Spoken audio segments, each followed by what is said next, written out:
Morning. It's our 13th day today. Yeah. February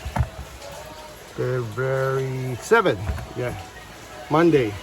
So just tune in and let's see what we can do. It's a bit raining again. The moment I left the house, it's like that. So we'll see what we can do.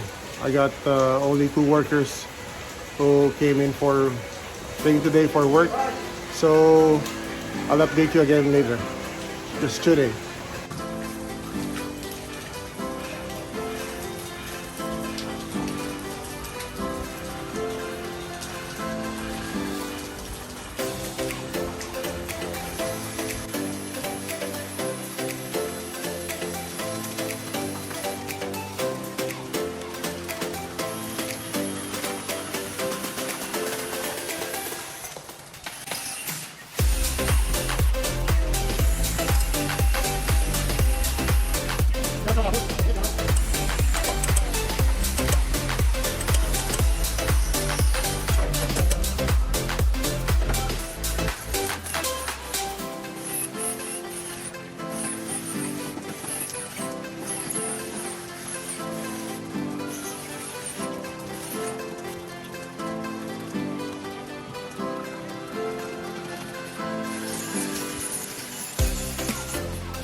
Okay, so just finished my installing my air.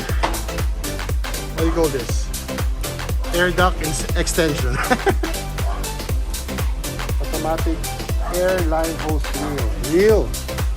Okay, it's an automatic air hose reel. Okay, automatic reel.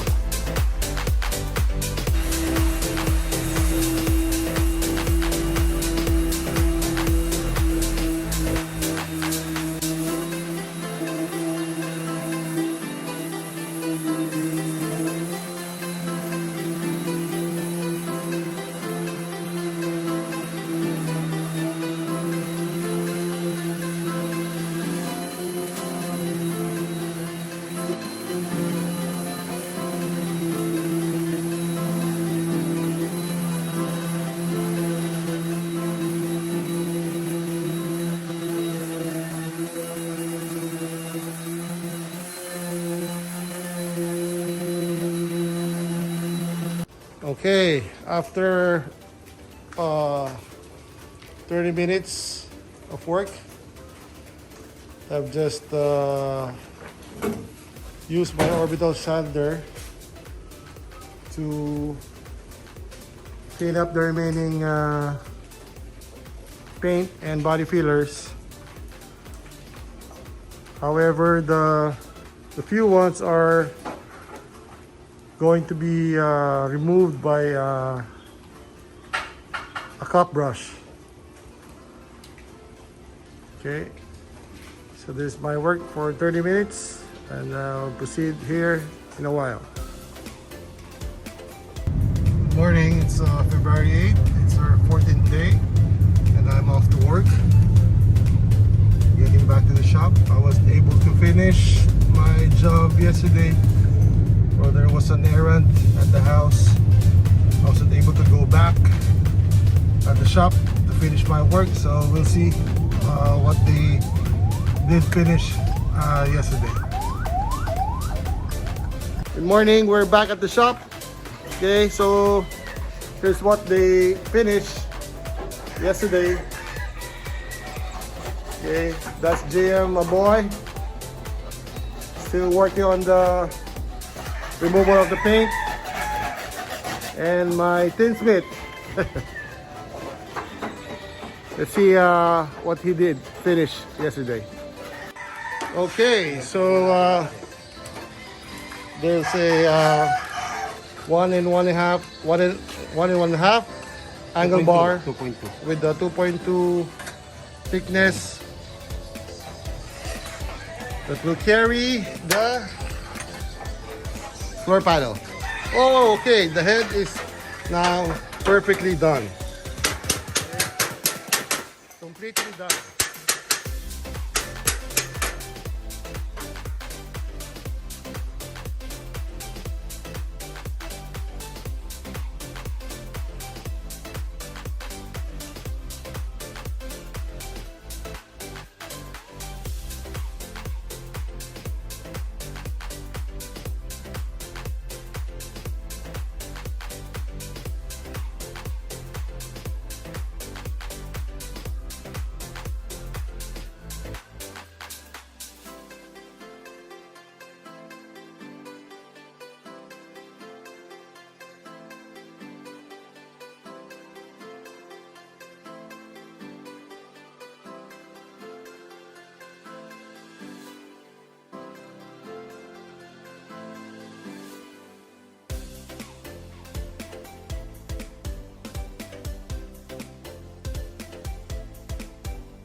I'm almost here at the Screwtech Santa Rosa.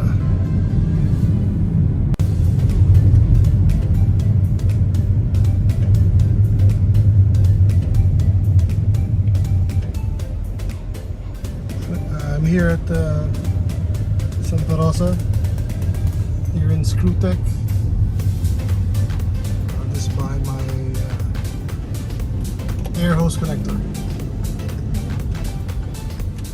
I'm here now at Screwtech. Bolts and nuts in Santa Rosa, Laguna. I got my new sets of air hose connector by Win. It's a good brand. Chinese product, but it's a good brand. Looks sturdy. I'm here with my good friend Carlo Mabesa. Thank you for doing your car wash again with me. Carlo is a very good friend of mine, and he's been a long-term customer. So he's coming back here for a car wash. Say hi, Carlo. Okay, so here's what we've just finished. I painted this with undercoating spray, and we've put some angle bar on the side to hold the floor pan. Both ways have set in angle bar so that it can hold. This will hold the floor pan. This will also be replaced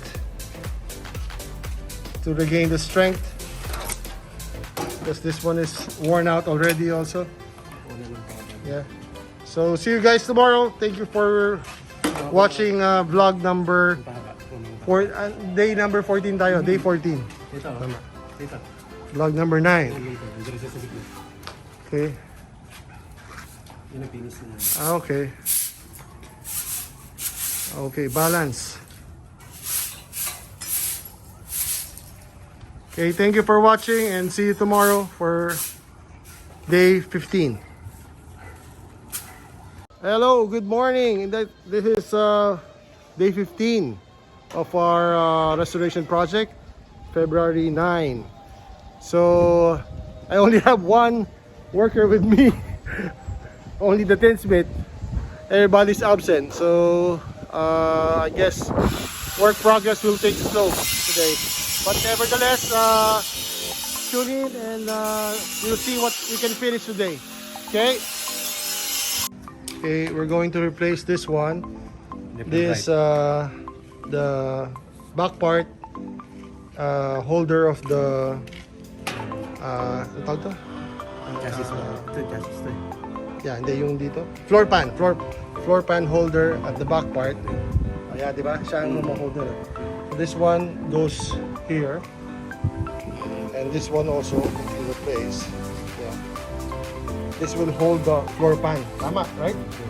Which is located at the back part of the chassis. So this is just a plain sheet, maybe age 14 plain sheet. We'll be replacing it with a much thicker metal, a steel plate with a 3.0 millimeter thickness. So this will be much stronger than the original. This is the original one. This holds the, ano sabi ko kanina? The floor pan. It holds the flooring or the floor pan at the back part of the chassis. This is only a folded plain sheet, maybe a gauge of 14, and we decided to replace it with a steel plate. So it will be much stronger and it will last longer. So watch out for this repair part. Then after we've repaired the back part, the holder, then we'll work on the floor panel. Okay, just stay tuned.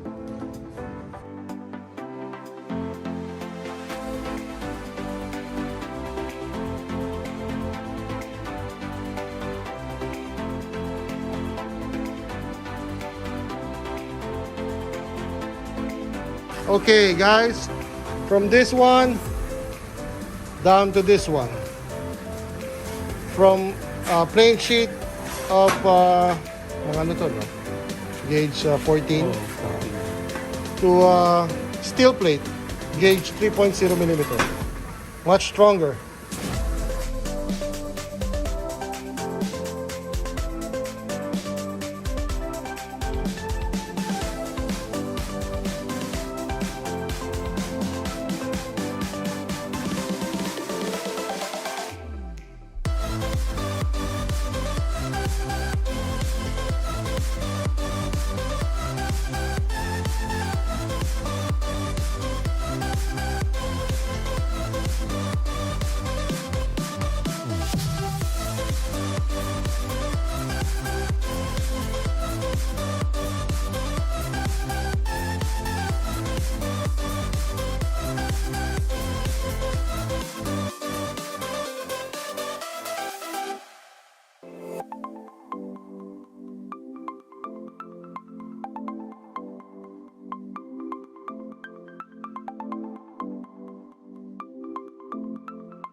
Okay, so this wraps up our 15th day for today for the Bugeye Beetle project. That's my aircon technician, Chris. Okay, he joined us this afternoon. Okay, so thank you very much for watching and for subscribing. And for those who are not subscribed yet, please do subscribe on our YouTube channel. Okay, thank you and God bless. Bye. Bye bye.